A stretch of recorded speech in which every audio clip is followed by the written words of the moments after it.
என்ன இவ்ளோ இருட்டா இருக்கு? அக்கா, இந்த ரூமை ரொம்ப வருஷமா யாரும் யூஸ் பண்றது இல்லைன்னு நினைக்கிறேன். இந்த ரூமை பார்த்தாலே ரொம்ப பயமா இருக்கு.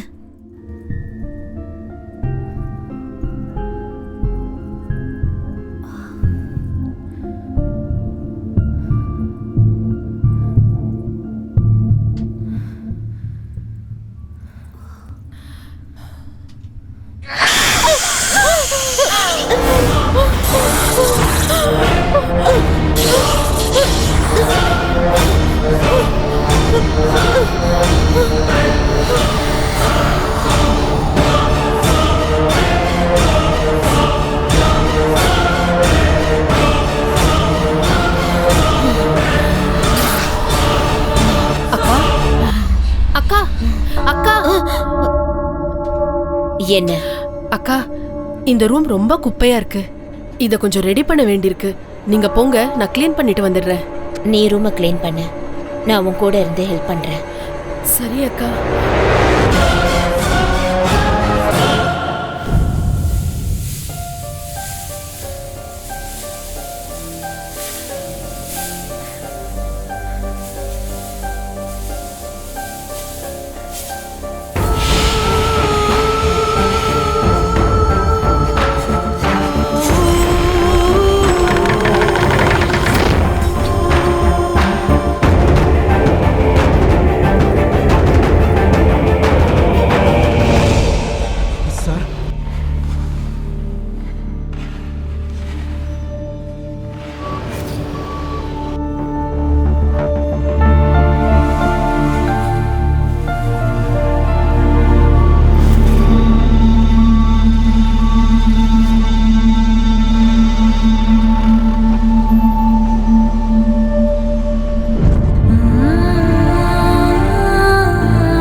முத்தம்மா, அக்கா, ரூம் எல்லாம் நல்லா க்ளீன் பண்ணிடு. அப்புறம் இந்த குப்பையெல்லாம் மூட்டையில கட்டி வெளியே தூக்கி போட்டு, சரியா? சரி அக்கா.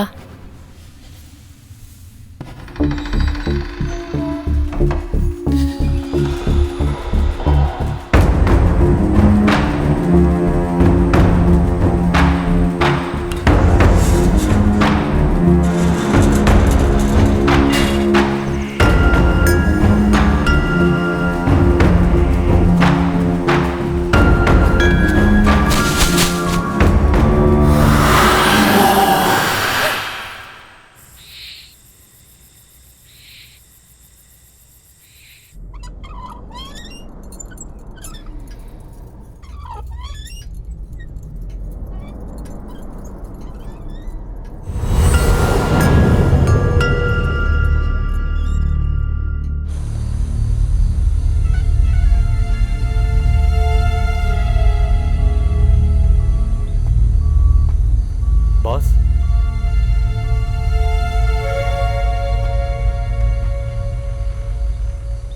ஸ்ரீதர், இறந்து போனவனோட குடும்பத்துக்கு 1 லட்ச ரூபா நஷ்ட ஈடு கொடுத்துருங்க.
மல்லிகைப்பூ நல்லாவும் இருக்கு, நல்ல வாசனையாவும் இருக்கு.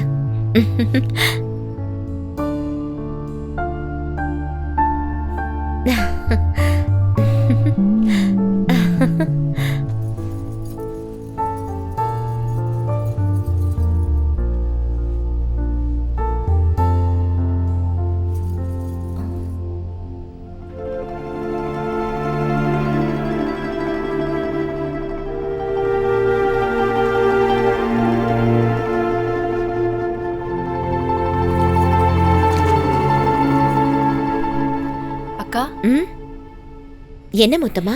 என்னக்கா விடிஞ்சும் விடியாததுமா வாடின பூவை தலையில வச்சிருக்கீங்க? சொல்லிருந்தா நானே பூ பறிச்சு கொண்டு வந்திருப்பேன்ல. என்னது, வாடின பூவா? ஆமாக்கா. அப்படி இருக்காதே. இப்பதானே இந்த பூவை நான் ஃப்ரெஷ்ஷா எடுத்து வச்சேன், அதுக்குள்ள எப்படி வாடி போச்சு? அக்கா, நீங்க தெரியாம வச்சிருப்பீங்கன்னு நினைக்கிறேன். அக்கா, உங்களை மாதிரி புதுசா கல்யாணம் ஆனவங்க தலையில வாடி போன பூவெல்லாம் இருக்க கூடாது. அதை தூக்கி போட்டுருங்க, நான் போய் வேற பூ எடுத்துட்டு வரேன்.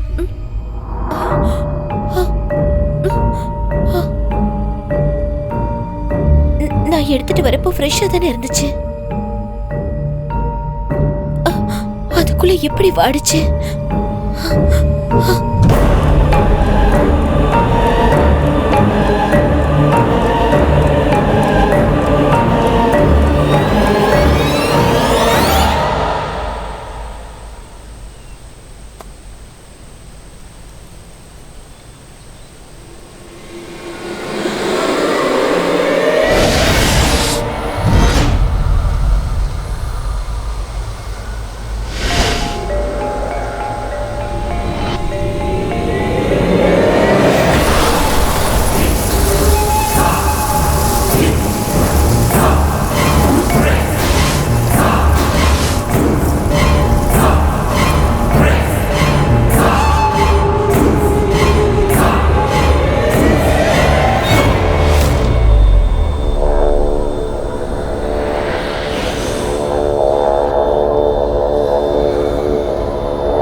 இந்தா.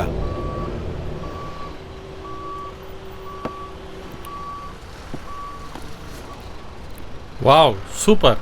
அண்ணி நல்லா சமையல் பண்ணியிருக்காங்க. இது உங்க அண்ணி சமைச்சது இல்லப்பா, அப்புறம் வீட்டு வேலைக்காரி செஞ்சது. அப்படியா? ரொம்ப நல்லா சமைக்கிறா, சுத்தமா வேலை செய்யறா, ரொம்ப நல்ல பொண்ணு. உனக்கு ரொம்ப நன்றிப்பா. தேங்க்ஸ். எனக்கா? எதுக்கு? ஆமா, நீதானே அந்த பொண்ணை அனுப்பி வச்ச. நானா? பின்ன நான் எந்த வேலைக்காரியும் அனுப்பி வைக்கலையே. எங்கள் அம்மாட்ட சொன்னேன், இன்னும் 2-3 நாளில் தேடி அனுப்பிச்சி வைக்கிறேன்னு சொன்னாங்க. அப்படியா? ஆமாம் பாஸ். அவள் யாரு என்னன்னு நீங்கள் விசாரிக்கவே இல்லையா? இல்ல, நீ அனுப்பிச்சதுனால எல்லாம் விசாரிச்சு தான் அனுப்பிச்சிருப்பேன்னு நினைச்சேன். அப்படியெல்லாம் விசாரிக்காமல் யாரையும் வீட்டுக்குள்ளே சேர்க்கக்கூடாது. தனியாக இருக்க வீடு, அண்ணி தனியாக தான் இருப்பாங்க. அதுவும் இல்லாமல் அந்த வீட்டை பற்றி இந்த ஊர் மக்கள் அங்கே பேய் இருக்குது அது இதுன்னு எதோ பேசிக்கிட்டு இருக்காங்க. எதுக்கும் கொஞ்சம் கேர்ஃபுல்லாக இருங்க boss. It's my sincere advice.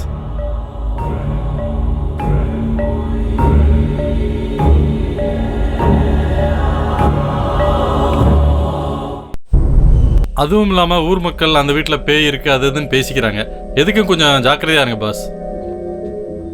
பேய் எப்போதும் வெள்ளை சாரி தான் கட்டிக்கிட்டு இருக்கோம். ஐயா,